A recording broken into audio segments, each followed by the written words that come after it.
Well, good morning and welcome to this morning's reflection.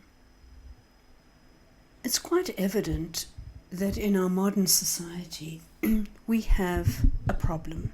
Well, I suppose we have many problems, but one of our problems is time.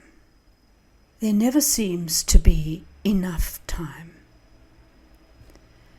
But here's the thing, and listen to this very, very carefully. The solution is not more time.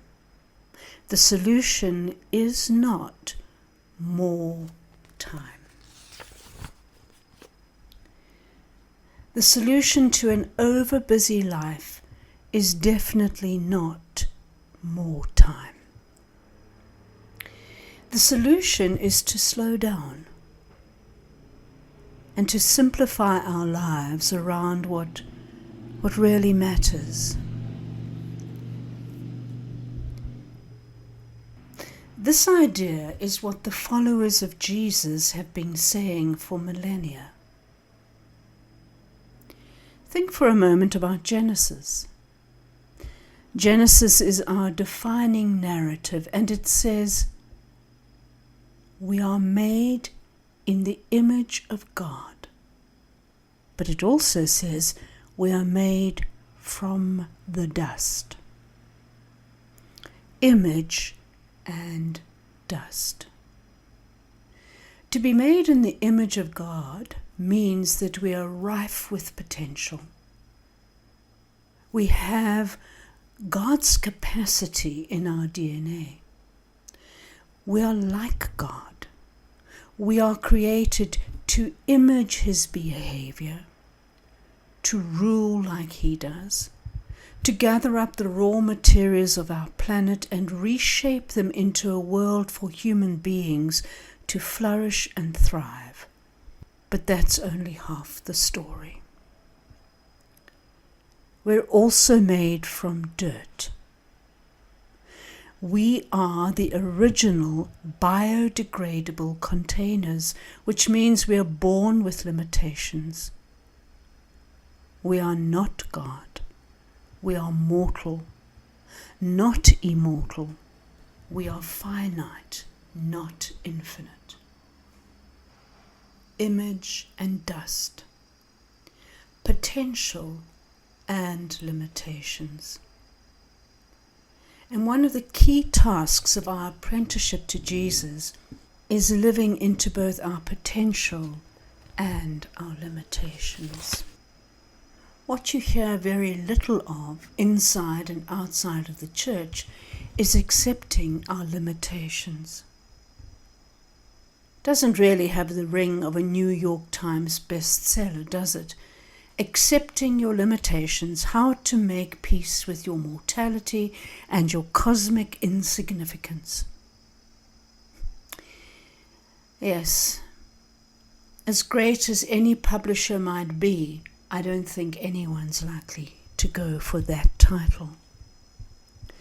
We live in a culture that wants to transgress all limitations and not accept them, to cheat time and space, to be like God, to watch every new film, to listen to every podcast, to read every new book, to hear every record, to go to every concert, to drive every road trip, to travel to every country.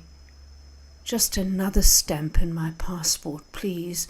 To eat at every new restaurant, to party at every new bar, to befriend every new face, to fix every problem in society, and to rise to the top of every field, to win every award, and to make every list of who's who.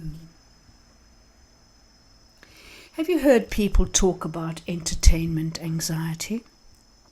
There's so much good TV and film and art out there to consume that whenever anybody says, "Have you watched?" we feel an immediate rush of anxiety. Oh no, seriously.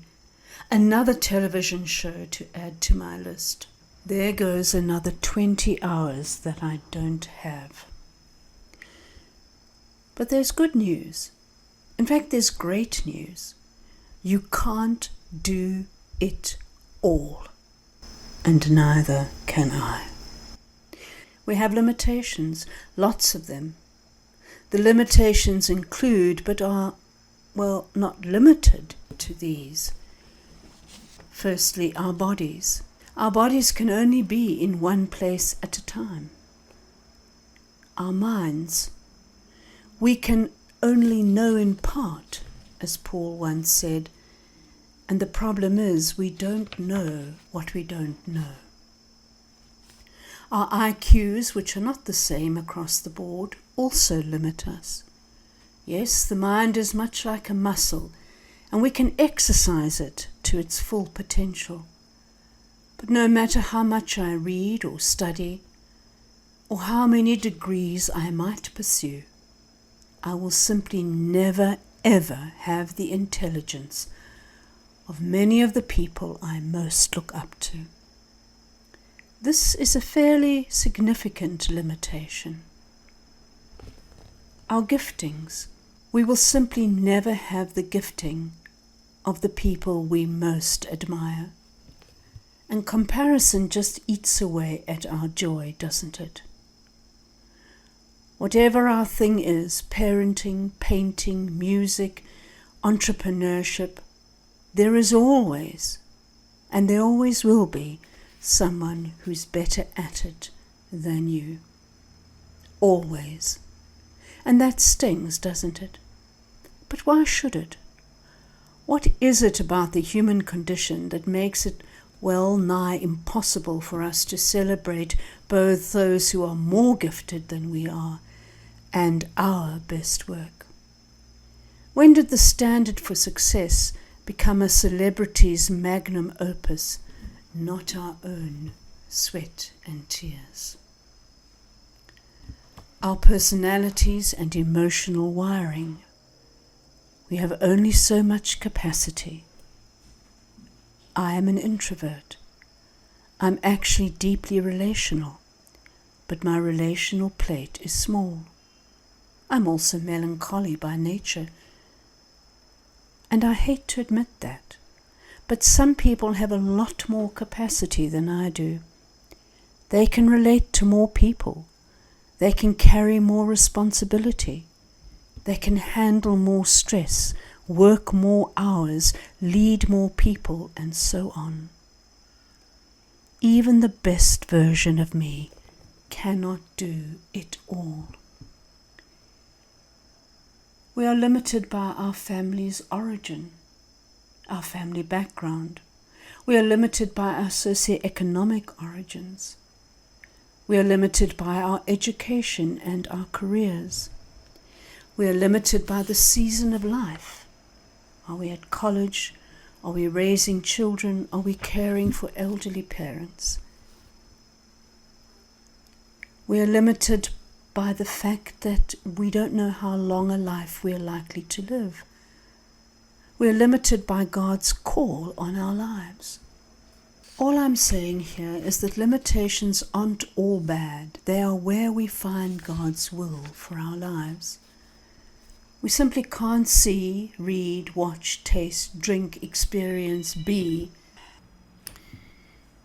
Paul said, "Look carefully then how you walk, not as unwise, but as wise.